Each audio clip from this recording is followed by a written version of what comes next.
everybody, this is Angela Savage, the daughter of IndyCar driver Swede Savage. It's time to watch stories from motorsports. My buddy, Doug Kenney, loves to share the journey of people in racing, and he is an amazing dude. Drivers, owners, fans, and team members, watch the SFM podcast. Hey everybody, this is Doug Kenney from Stories from Motorsports. I'd like to thank my buddy Josh Mabe for the YouTube work he did years ago that inspired me to create this platform. I'd like to thank my buddy Victor Sifton for convincing me to get back into it after my hiatus from 2017 to 2019. I have a very special treat for you all today with an amazing journey from an amazing racing figure. Drivers, start your engines.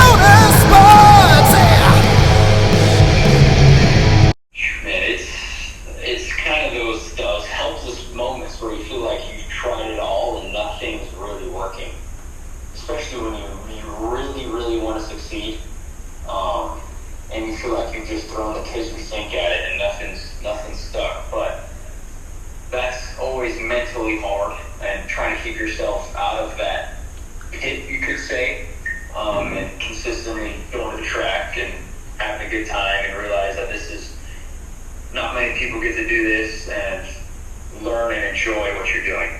That's what I've learned out of that experience, and probably my lowest moments is just feeling hopeless. Yeah. Have you ever had any runs as a race driver where you're leading the final lap and then someone passes you at like the last second? I'm trying to think. I'm sure I have. I mean, that seems to happen a lot, especially if a good driver tends to wait till the last minute where doesn't give you a chance to retaliate. But nothing recently. But yeah, that's a heartbreaker for sure. When you feel like you've had the whole race to yourself, and then right in the last stretch you get passed. It's never a good feeling. No, I saw that on Marco Andretti's face in that close finish at Indianapolis, and it's like Mario seemed impressed with it and still somewhat happy with the result. But when you hear Marco Andretti's interview, you feel bad for him, even if you're a Sam Cornish fan. Yeah, especially you could both could relate to. It's just all the blood, sweat, and tears you put into it just to come up a couple feet short from the golden ticket. That always sucks. Yeah, but that's Indianapolis for you. Yeah. It's never over till that checkered flag waves. Never. So what's the best moment and the funniest moment behind your car so far? The best moment I'll start with is actually probably recently. I got second place in Plaza. So these guys are the best in the world out here in Plaza Park. So first through 10th is separated within a tenth or two in qualifying, and that's like a half a car length is the whole entire field basically. So to be able to finally get some luck and some speed to put a run together and get second, that was great, because we've tried really hard. This is my second year to this stuff, but that felt really good coming out and being able to get a good finish finally in Plaza. But the funniest moment, I'm trying to think of a funny moment of racing.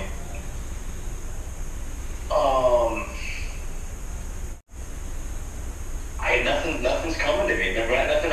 Nothing in the race car. I'm trying to think of anything outside. I mean, it's always a fun time, talking with everyone. But nothing really jumps to me is funny in the race car right now. But if I think of it, I'll bring it up. Yeah. You want to hear my funniest moment so far in my days of being a race fan? I do. You've heard of the NASCAR team Front Row Motorsports, right? Yep. I started following NASCAR and motorsports in general around the time that Front Row was a start and park team. You know, back when they were beginning. And when I first got into the sport and learned that they were called Front Row, but yet they always finished at the back, it's like I went out to Phoenix Raceway for my first NASCAR race. I think it was like 2009 or 2010 or something like that. Yeah. And I just remember being on pit road just in awe for the first time, you know, just shocked at how realistic it looked compared to the television.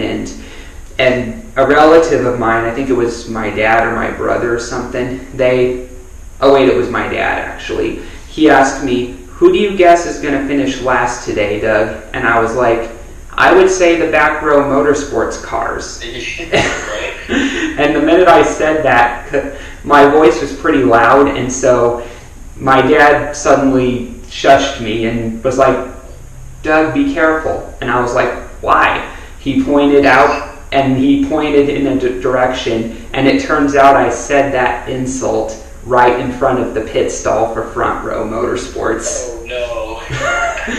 That's always an uh-oh moment right there. That's funny. Yeah, I mean, the crew members were there even, but luckily they didn't hear me because of all the noise, you know. Yeah. But yeah, I'm sure it would have been really awkward if they did hear me say it. Yeah, the slow turn of the head to see you said that coming up. Yeah. It wouldn't have been a good moment, but no, that's pretty good. Yeah, and here's where it gets juicy though. The week after that week in Phoenix, it was the Talladega race, I believe. And that was the race that they finished 1-2. And when I saw the final lap with David Reagan winning, I was happy for them and somewhat shocked. And my brother Harrison looked over to me and was like, "Didn't you just call them Back Row Motorsports a week ago?" Yeah. And I was like, "Yeah, you never know when you have to eat your words." Yeah, exactly. Or you can take credit for it. You were the one who turned it around for them. Yeah, maybe they did hear it. What was that? Start figuring stuff out. I was like, maybe that they heard that, and it's like maybe we should finally start figuring stuff out after that. So. Yeah, I mean, if that was the moment that impacted them to improving, then I'm going to be proud of it for the rest of my life. Because look at how fast they've grown. Yeah, man, that's a good accomplishment to carry on your shoulder if you can claim you did that. Yeah, so how do you go from being criticized by like analysts for finishing at the back, and then a young kid comes up and mentions it, and finally you have your stuff together, you know? Yeah, exactly. That's I guess you're the real one with peer pressure. Yeah, for sure. Exciting moment, and that would probably be my third exciting moment in a race. Probably behind when I met my childhood hero, Jamie McMurray, and then when I was able to shake hands and get an autograph with Juan Pablo Montoya in front of a crowd. Yeah, that's really cool, man. Yeah. Have you ever met any big names in racing? I'd say so. Martin Truex Jr. and I, we actually, for some reason, we did a co-signing event at an auto insurance company locally around here. That was really the only time I've actually met and talked to a famous NASCAR driver like that. But I grew up racing against Haley Egan. We kind of stay on the same page or stuff like that.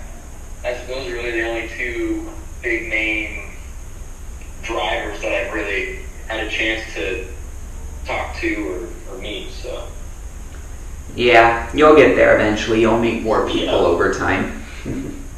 Yeah. Yeah. So what are your hopes for the future? Man, so it's just success, really. Trying to just start winning races, and winning races comes, better sponsors and maybe even a seat in the future. Get someone to drive for. That would be great. Is to get someone to believe in me and my driving abilities to trust that for the racing team and get them to the front. That would be cool. Definitely would be. What are your ambitions? Do you want to get into NASCAR or just stick with your current thing? Yeah, I mean, I'd love to grow to obviously micro right now. Steps is a midget next, and then sprint cars, and then wherever that goes from there is NASCAR or stay in like the World of Outlaws or the new High Limit Series. That would be a really cool accomplishment. Yeah, it definitely would be, and I hope you get the sponsors for it. Thank you. Me too. Yeah. So, how can your journey impact the world? Man, my journey so far has taught me to always keep your head up, and no matter what, don't ever let yourself get hard on yourself or get down on yourself, because that's just not being fair to yourself. So teaching other people that, it's just water under the bridge. So just keep on keeping on and move on with a happy heart. Be grateful for where you're at, because there's always someone in worse position of where you're in. So yeah, that would be a good message. Yeah, and you got to remember, if it's a race car, it's oil under the car. Yeah. That's pretty good. Yeah. So, that's all I have for now, but where can people find you? Yeah, so my Instagram is Keon Crawford 48. That's my social media, my main one. That's really the only social media I hit pretty hard. I'm not too good on the keyboard, but I try. I'm not good on Facebook, but yeah, Keon Crawford 48. That's my Instagram. Go check that out.